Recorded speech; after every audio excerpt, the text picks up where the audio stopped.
Welcome to Just the Facts Friday.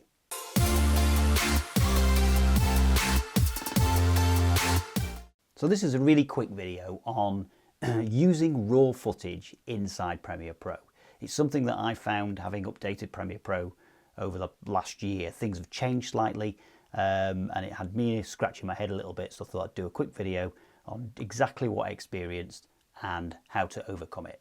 So I'd shot some stuff in RAW. It's not something that everybody really does. It was 8K RAW, whole 9 yards. I thought, you know what, let's put this camera to use. Let's do some really high res, really good footage, and just sort of keep your hand in using that footage along with Premiere Pro and all that kind of stuff.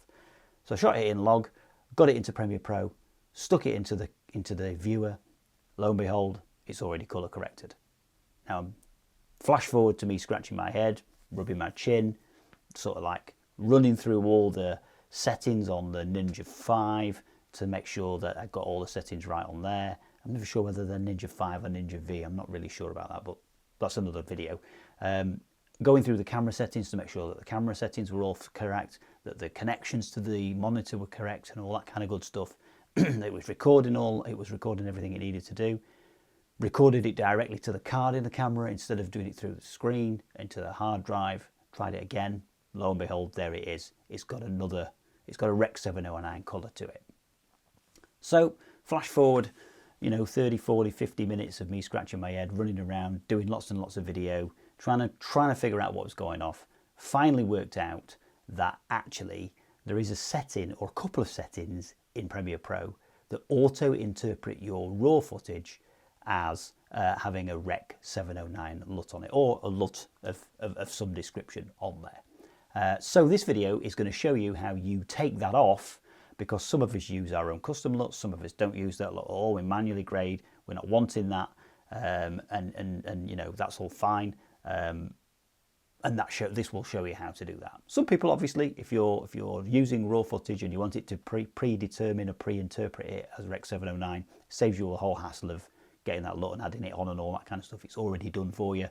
However, for some of us like me who have our own custom LUTs, we don't want that, so we want to be able to do all the things ourselves. So let's have a quick jump into Premiere Pro and just see how that actually works. Okay, so we've got our footage into Premiere Pro, and we can see that we've got all our footage there, and that's all raw footage straight out the Canon R5C. But we can see that there is some colour there. The greens are a bit too green, the blues are a bit too blue, and that's because there is a pre-installed LUT on that colour creation, on that video creation.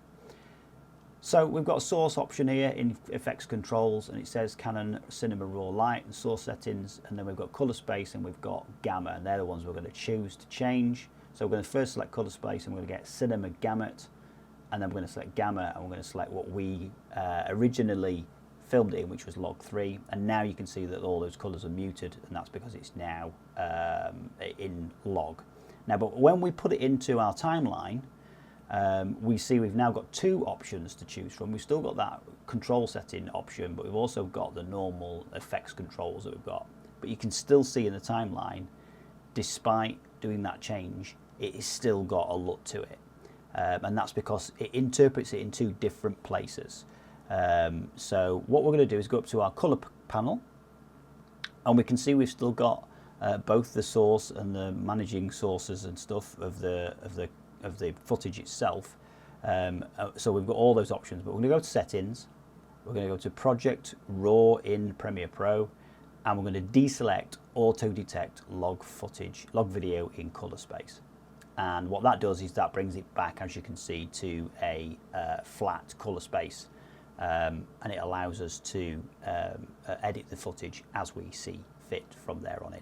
And that is it. That's basically all there is to it. It's really simple. It's a couple of clicks, and once you've clicked those things, you're good to go. It just shows you your footage as log, or as you shot it, rather than in predisposing it with that LUT on there. And that's all pretty cool. Nothing wrong with having that LUT on there. It just it saves a bit of time. But for those of us that don't want that, as I said before, it's really simple to just get those two clicks, and then it doesn't do that. For me, it was a default setting. I'm not entirely certain if it is a default setting in Premiere Pro. I suspect it probably will be. However, it's easy to take off. Now this video is going out really, really close to Christmas. So for those of you who are celebrating Christmas, have a great time, great new year and all that good stuff. And I hope you enjoy time with your family. So I'll see you guys in the next one. Peace.